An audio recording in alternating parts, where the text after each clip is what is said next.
Hey everyone, in this video we will be working on this painting that I started, and my goal is not only to paint, although that is a very good goal, but also to point out problems that I myself face when I'm painting, and also I'm guessing other people.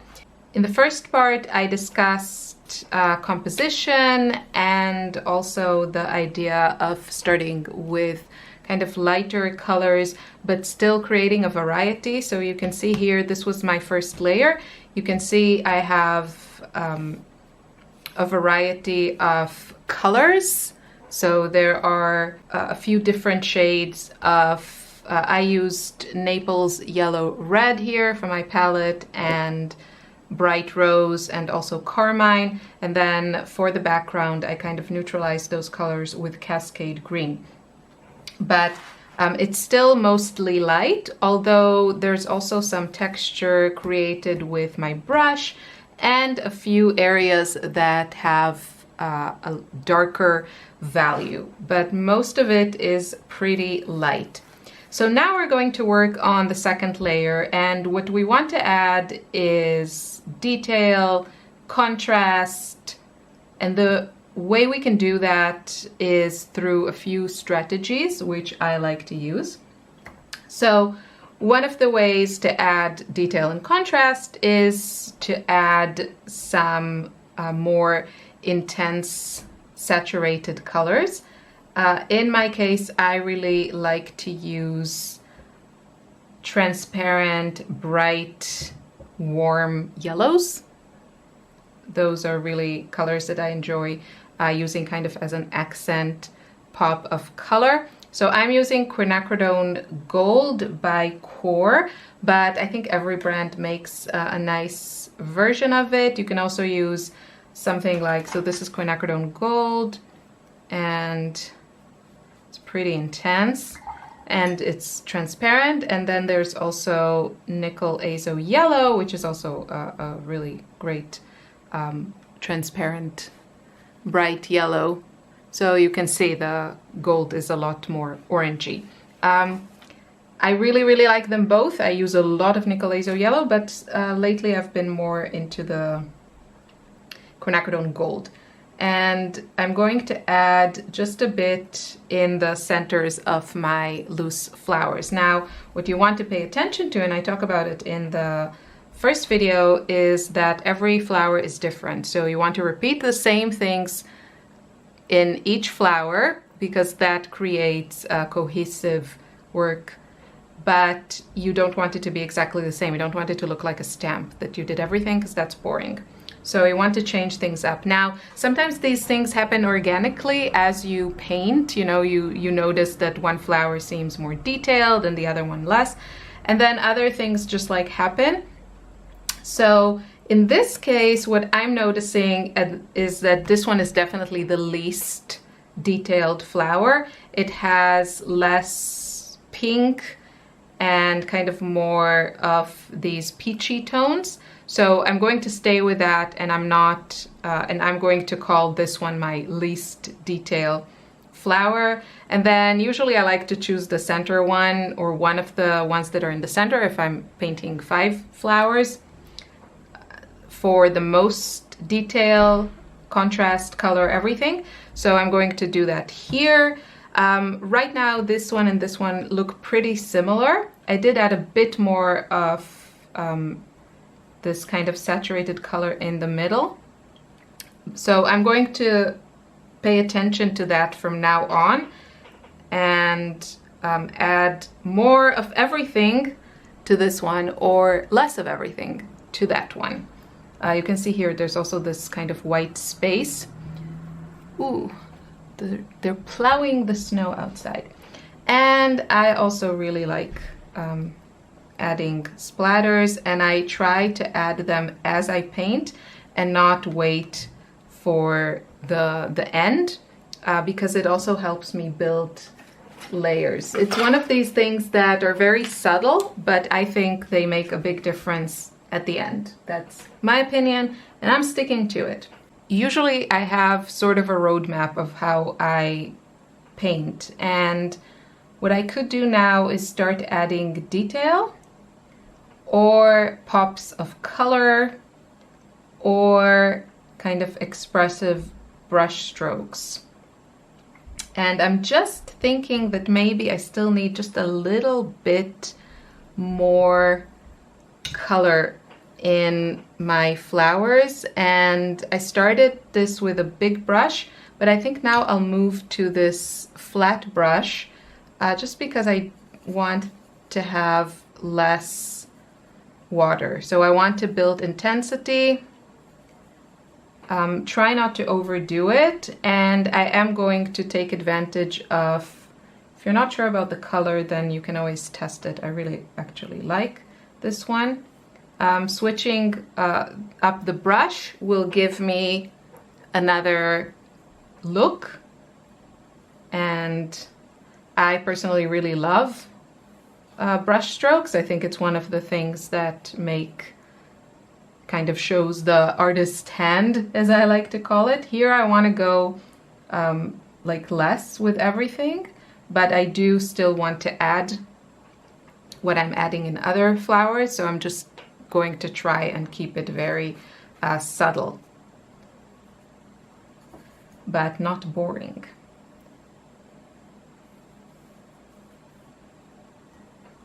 So this is quite, I would say, the process of painting with more like dry paint and a flat brush reminds me a bit more of working with acrylics.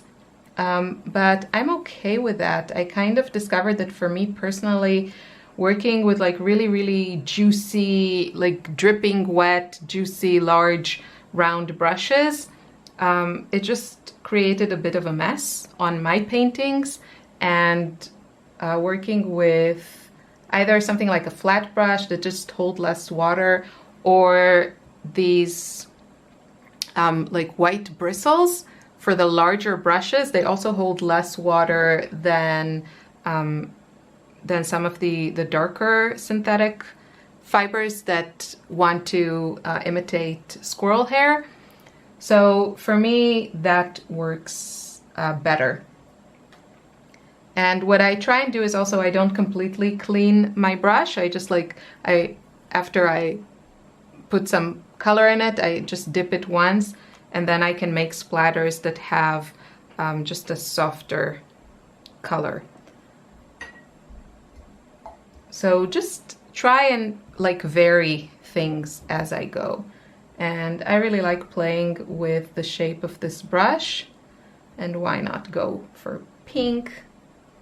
Because it makes me happy. So you can see some of the pencil lines, or most of them, are like resisting the color. This effect is stronger when you use the pastels, just because they're chunkier, so they deposit more product, which is actually the reason that I like them. But you can't compare the color range that they offer with most coloring pencils.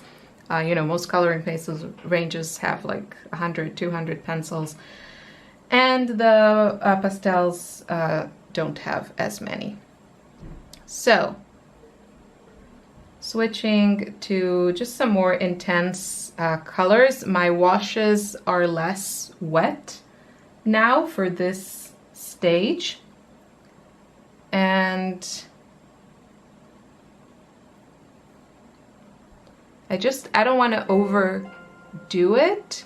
I think maybe this is maybe a bit too white, but perhaps I can actually, you know, leave it like this and see what happens. So now I want to use another go-to element, which is expressive brush strokes.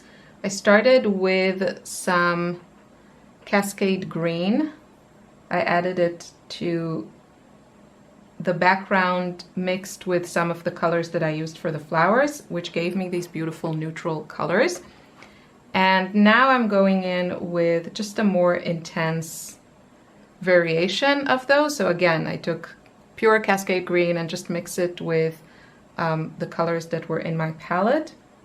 And this gives me a more muted color that is still made from the colors that are already in my painting, which I know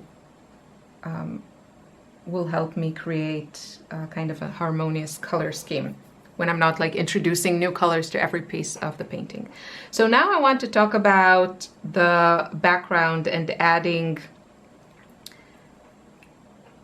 details to the background. So a lot of people, when they paint florals, understandably will add leaves. I kind of moved away from that and started just adding kind of expressive brush strokes. That's what I enjoy, but of course I always like to change things. What I do recommend if you want to add leaves is never to add kind of exactly the same leaf to each one of your flowers, because so this will be one leaf and this will be, and then here, because again, this is repetitive and it's just not an interesting and dynamic. So do this, add them in different orientations. If you're adding one leaf to one flower, then add two to the other, and make sure that you vary the direction so that you add energy to your painting, so it just doesn't look like static, you know, floating flowers. That's how I like it. So of course, all of my advice is to give you the effects that I enjoy, but you know, different people enjoy different things. So one of the ways that I love to add detail is simply with some brush strokes and kind of line work. That's something I not only enjoy seeing in the finished artwork, but also I enjoy the process of it. I find it really meditative and it's just lovely. I don't like kind of like meticulous small details. That's not my thing at all. But this is a very free, expressive way of adding details without, you know, really having to, like, I don't know, trying to create a realistic looking flower or anything that is very detailed. So this is not based on any realistic design or subject that I'm trying to copy or paint, not copy. So again, you know, some of these things just become kind of like second nature, but when I stop and I'm not sure what to do, I do start to lean on rules that I know work for me. And for example, it'll be just making sure that I added the same element all over my painting, again, in different doses. So there's more lines here, and then a little bit here, and a little bit here, and a bit more here. The things are not exactly lined up. So this is a little bit lined up, but I can maybe just add more here. And another thing I like to do, I talk about it also in the first video, is I really make sure that I call this my working wash, and I keep tweaking the colors. That just brings so much more interest, and if you love color as much as I do, then this will make you very, very happy. I want to add a few more of these lines here, but I'm now looking at the direction of things. So everything seemed to kind of go like this, like these lines. And so I'm going to just switch things around. I don't want things to look like a stamp, like I stamped the same thing again and again, because that's boring and static. I want movement. So these go in a different direction. And what I also like to do is just find spaces. For example, here I have the space between these lines that I scribbled, and I just fill it with lines. And I did the same thing here. It kind of, for me, reminds me the shape of a petal. so it works for my subject. And yeah, I really enjoy how it looks and the process, and also the fact that I'm kind of building on something that already exists on my painting, so I don't have to come up with like a new idea. Okay, what detail do I add now? I'm thinking now if I want to add something here, and I think I'll do this very, very just kind of a representation of this new element that I brought in. And what I also like to do, so all this line work was more done in the background or the perimeter of my flowers, and it was done in a kind of a semi-muted color. And what I like to do is kind of echo that in a more intense way with some pure color. So again, thinking about the movement of this, trying to keep things energetic, I will, and not have things like line up exactly. I'm going to add these lines here with some pink. So this is bright rose, and it's almost like the pure form. It's just with a little bit of what's going on in my palette. I don't want it too neutralized because it's more in the center of my flowers, which is where I want the viewer's eye to go. So you always have to think, where do you want your viewer to look first, and then they can move around your painting. Where you want them to look is where you want your most saturated colors, your most detail, most contrast, you know, darker values. That's where you want to put all the action in those focal points. So I'm going to add this element also here somewhere and try to kind of make it work with what I already have.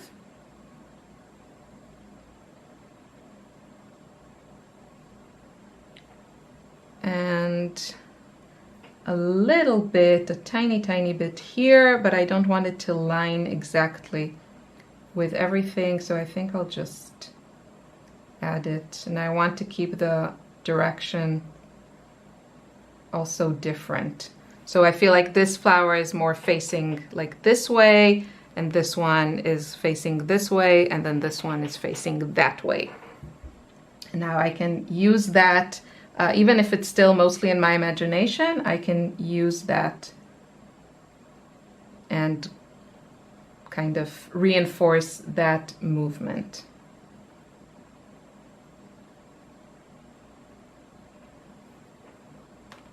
Why not add some splatters?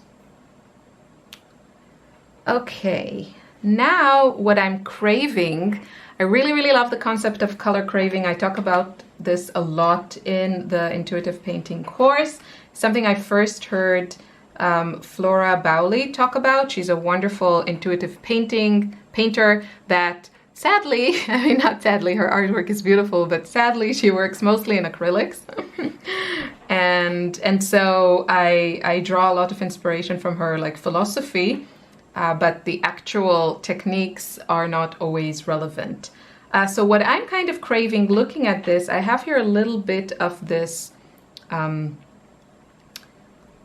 I think it was this color. It's called gold. It's really green.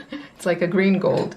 And the color that I have in my palette that is similar to that is Olive Green by Daniel Smith, which I love. And we can kind of audition it and see how we feel. And yeah, I think it'll add a lot to this. Now, where to add it? So it is a pop of color. And I can't help myself. I just want to go in.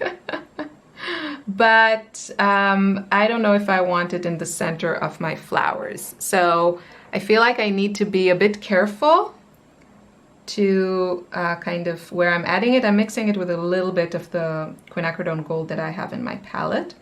I really love doing that, introducing new colors through mixing them with existing colors. Even though I don't have a lot of quinacridone gold here. I could mix it with the Naples yellow red and see what I get. So this is Naples yellow red, and then adding a bit of olive green. It gives me, you know, that kind of color. So I could mix it with that. I don't know if I want to add it to the center of my flowers, although I could add it as just like a pop of color.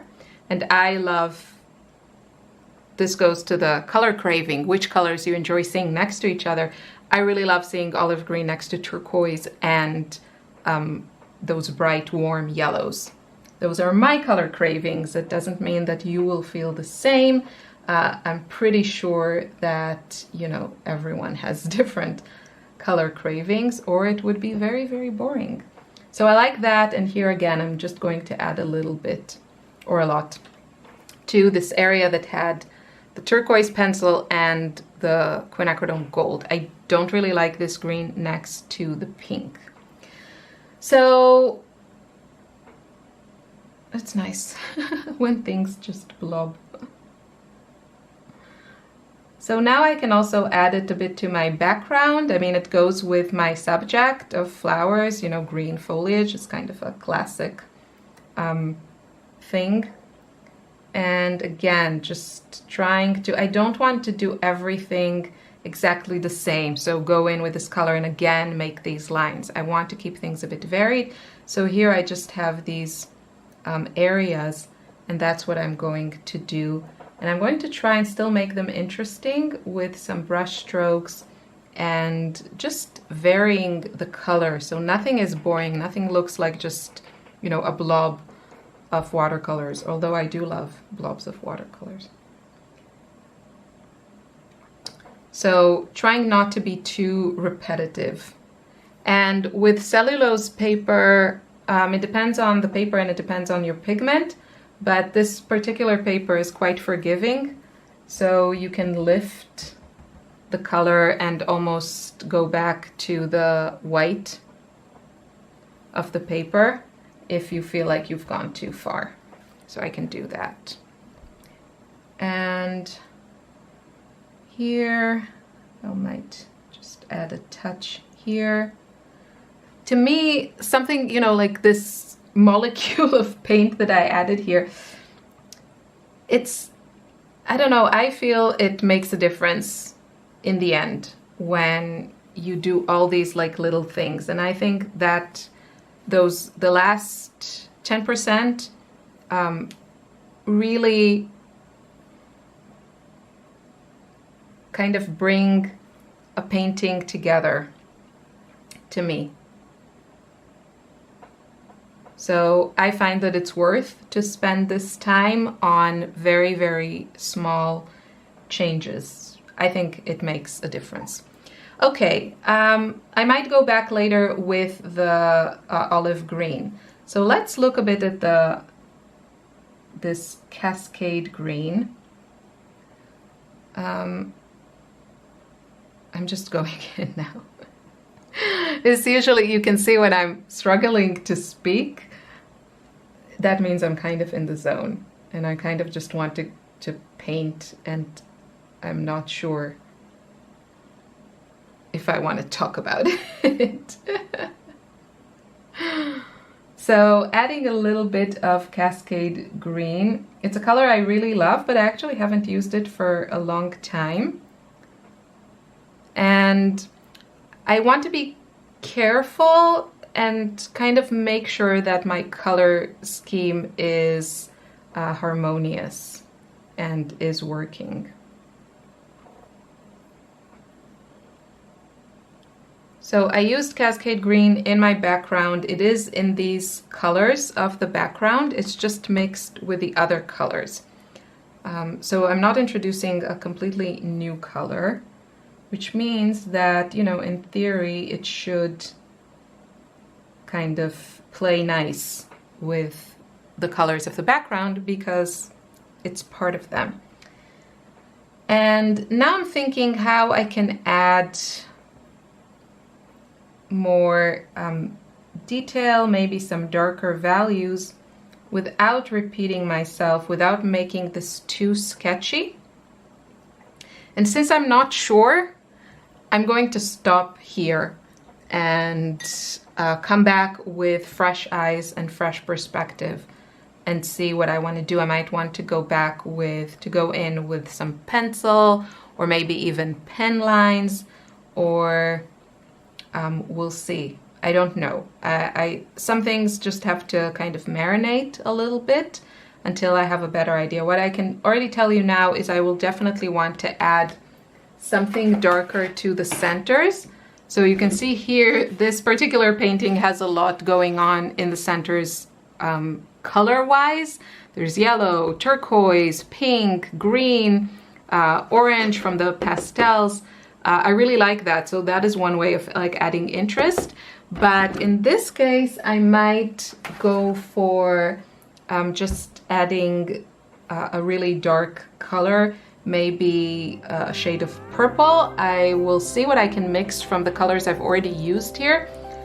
If I can mix a color that I enjoy, and if not, I might introduce a new color that is just more muted and dark.